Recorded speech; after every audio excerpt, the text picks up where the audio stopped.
guys remember that song from the early 90s, Opposites Attract, by Paula Abdul and the animated cat, MC Scat Cat? Okay, you got one yes, all right. If you don't remember that song, I'll just tell you right now. Paula Abdul and the animated cat are in a relationship together, and they go back and forth in the song talking about things that they don't have in common. So, like, she goes to bed early, and he parties all night, and she always has money, and he's always broke. But at no point in the song does anybody sing, I am a human, and I am a cat.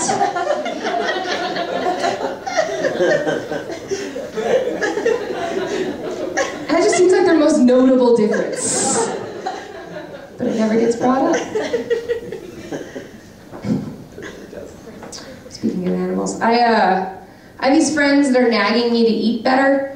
They say that if I'm gonna eat meat, it should be coming from like free-range chickens and grass-fed cows, because you guys, apparently regular meat cows are kept in these terrible conditions where they can't move around very much, and they get the other cows sick, and then we eat them.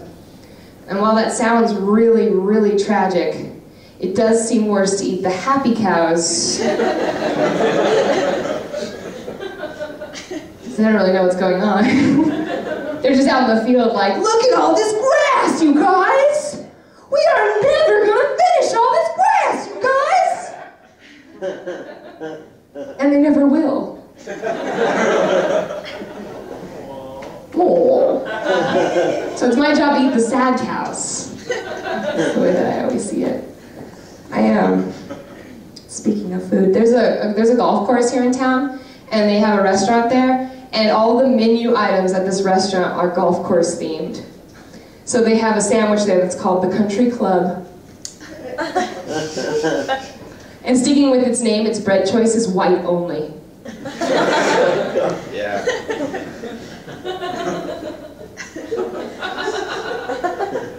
It's really more of a history lesson than a joke, actually.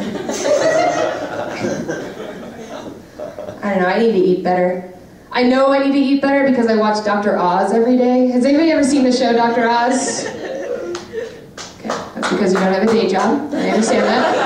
Neither do I. I love Dr. Oz. If you don't know who Dr. Oz is, he used to be Oprah's little pet doctor, and she would just bring him out every couple months, and then he would just scare the shit out of some white, middle-aged Midwestern women. Because he'd have them touch like real human organs. Which, like in any other context, would get you super arrested. Like, here, touch this organ. Because it's Dr. Oz, it's okay.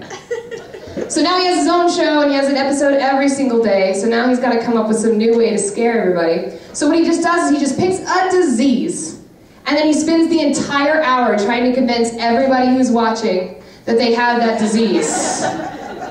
And he's very convincing. It was a repeat yesterday, and I had to re-talk myself out of having the swine flu. I just found out that heart disease is the cause of my erectile dysfunction. And I just thought it was because I'm a lady. I don't know, TV's crazy. I have all these episodes of Hoarders just like piling up on my DVR.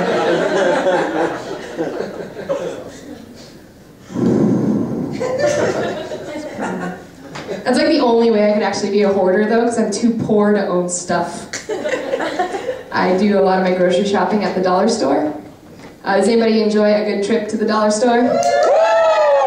You have to. I love the dollar store. In addition to having all of my grocery needs, they also have a lot of other really awesome stuff for sale. They have perfume, which is amazing.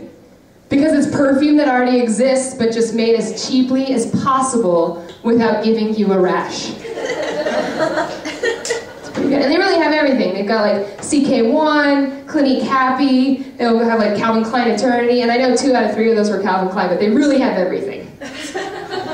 But they can't ever call it by those names. They have to call it like some no-name brand, so it's always called like Impressions Perfume, which is amazing. Because I always imagine buying a box of it, taking it home, taking the bottle out of the box, and having the bottle look at me and say, "Do you like impressions?" Oh, this is my impression of Clinique Happy. My my impression of Clinique Happy.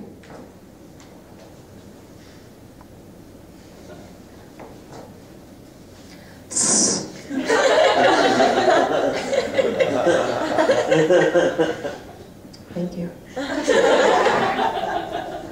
All right, you guys, please give it up for all the other comedians that you saw here tonight.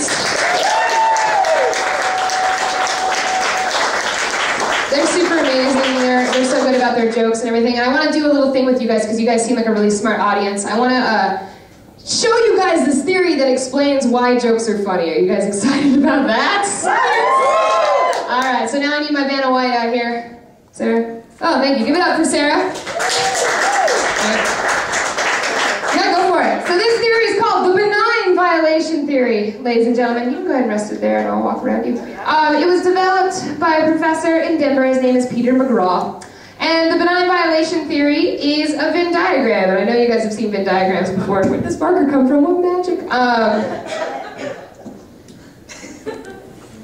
Alright, so it's a Venn diagram, which means it's two intersecting circles. So we gotta make sure that gets represented up here on the chart. Alright, so before you discuss any sort of theory, it's really important to define the terms in it. So benign, that means anything that's boring.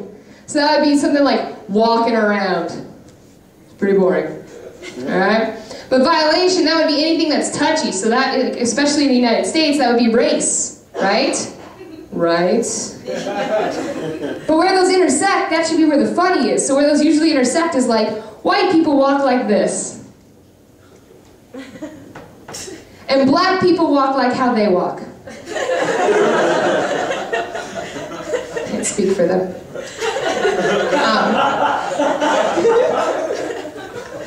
Another really good example of where those intersect would be like a pie in the face, because it's like, oh my god, that guy got hit! But it's just pie. Just pie. But a pie in the face is always funny, so I want to make sure it gets represented up here on the chart. So, pie in the face, right there. So another thing that makes a pie in the face funny is because it comes out of nowhere. It's totally the element of surprise, and actually when you're writing jokes, the element of surprise is really important, so I want to make sure that gets represented on here too. So I'm just going to draw some streamers. Surprise. So here's the deal. Anything in this intersection is pretty awesome. But if you're like a really good comedian, there's like another intersection smack dab in the middle that you're really aiming for. That would be like right, I don't know, like here-ish.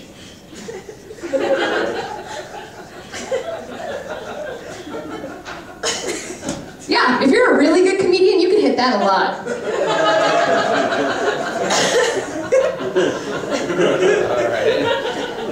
But if you could at least just be pie in the face funny over and over and over and over again, that is just as, actually that's better. I like it better.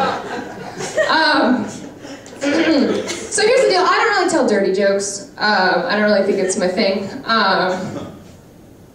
But I think dirty jokes have their place, and they're very important in comedy. But they say when you're learning to do stand-up from the get-go that you should always save your dirty jokes till the end. You should put them at the bottom of your set, so I do want to make sure that that gets represented up here on this chart too. That's pretty, that would be right there, that would be pretty good. But you know, I would caution any new comedian against doing this, like, flat out, because it could be really uncomfortable or painful for the people who have to endure it. And it is really important that it goes at the end of your set, because you would hate to start here and then go there. It would be awful. So this theory explains why jokes are funny, but it also explains why a lot of jokes aren't funny. Like, I'm of the camp that thinks that rape jokes aren't funny because it's too much of a violation. It is always trying to get in here, and it's never welcome. But on the other end of it, I don't think that married jokes are all that funny, because it's too benign. It almost never sees over here. Unless it's like a birthday or an anniversary or like a special occasion. But yeah, that's the benign violation theory, you guys.